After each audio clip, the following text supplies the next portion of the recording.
You know that feeling, right? You're scrolling, maybe you're deep into a game or watching a video, and then you feel it. That slow, creeping warmth in your hand. Your phone is getting hot, maybe even uncomfortably hot. And boom, that's the first thought that pops into your head. Is my phone broken? It's a totally normal, immediate worry we all have. But here's the thing, most of the time, the answer is a simple no. Today, we're going to break down exactly what's going on when your phone decides to heat up. Okay, let's dive right in. The core idea here is actually super simple, and it pretty much explains everything else we're about to talk about. Just think of it like, well, anything else. A car, your laptop, even you. The harder it works, the hotter it gets. It's just a basic rule of physics. So, let's get into the science behind this heat. I kind of like to think of it as your phone's fever, because honestly, once you understand what's causing it, it's a lot less scary. The main source of all this heat, the number one culprit, is right here. The processor. The best way to think about it is as a tiny, powerful engine inside your phone. Every single thing you do, opening an app, sending a text, getting a notification, it all runs through this little engine. And just like a car engine, when it does work, it creates heat. And, it makes sense that some tasks are going to push that engine way harder than others. Graphics-heavy games? Oh yeah, that's a huge one. But so is streaming high-resolution video or using your GPS for a long road trip. Even something you don't think about, like having a weak cell signal, makes your phone's antennas work overtime, and that generates a surprising amount of heat. But here's where it gets interesting. It's not always about those big, heavy-duty tasks. Sometimes the heat is a slow burn, coming from a mix of less obvious things. Let's pull back the curtain on these hidden culprits. And these are the really sneaky ones, the things you don't even notice. You've got social media apps constantly refreshing in the background, chugging away. Your screen brightness is cranked all the way up, or maybe your phone is just suffocating in your pocket or under a pillow. And let's not forget that thick, bulky case. That's basically a winter coat for your phone, trapping all that heat inside. So, what happens when you start mixing and matching these things? Well, that's when you can start to push your phone's temperature from just warm into the real danger zone. Let's build this out. So you start with something we know generates heat. You're playing a graphics-heavy game.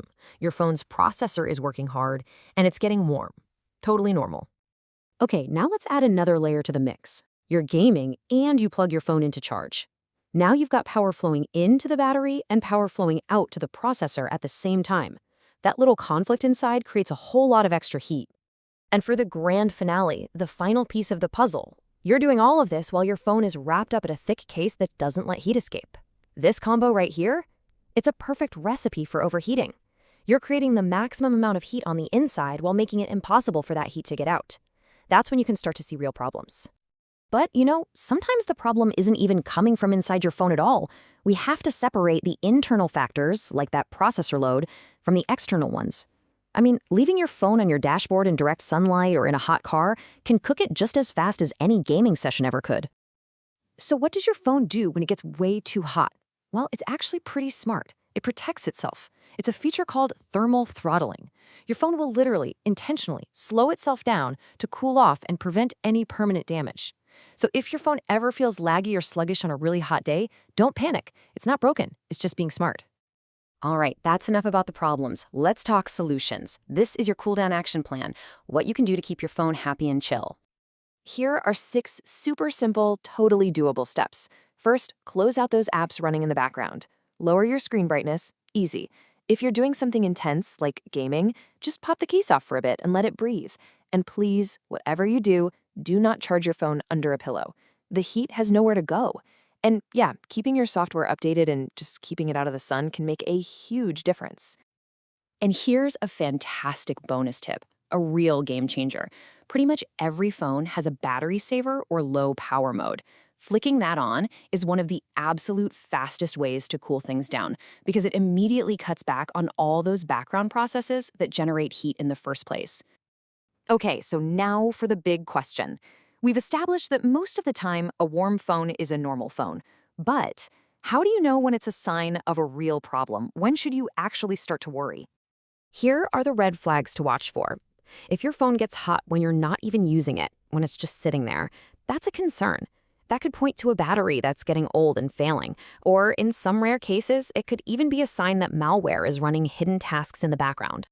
So if you're seeing those red flags, there's a really simple diagnostic test you can run yourself. Both iPhones and Androids have a way for you to check your battery's health right in the settings.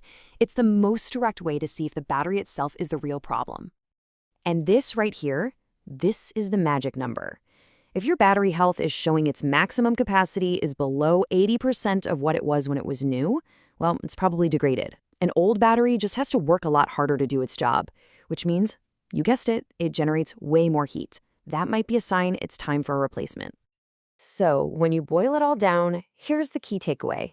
Your phone isn't trying to self-destruct. It's an incredible tool that is simply doing exactly what you command it to do. The heat is just a direct physical response to the tasks you're giving it. It's not a bug, it's just physics. And that really leaves us with one final thought. The next time you feel that warmth in your hand, ask yourself this question. Is my phone just working hard at the job I gave it? Or are the circumstances, like a hot car, a dying battery, or that thick case, a sign that it's actually asking for help? Knowing the difference is the key to keeping it running cool for years to come.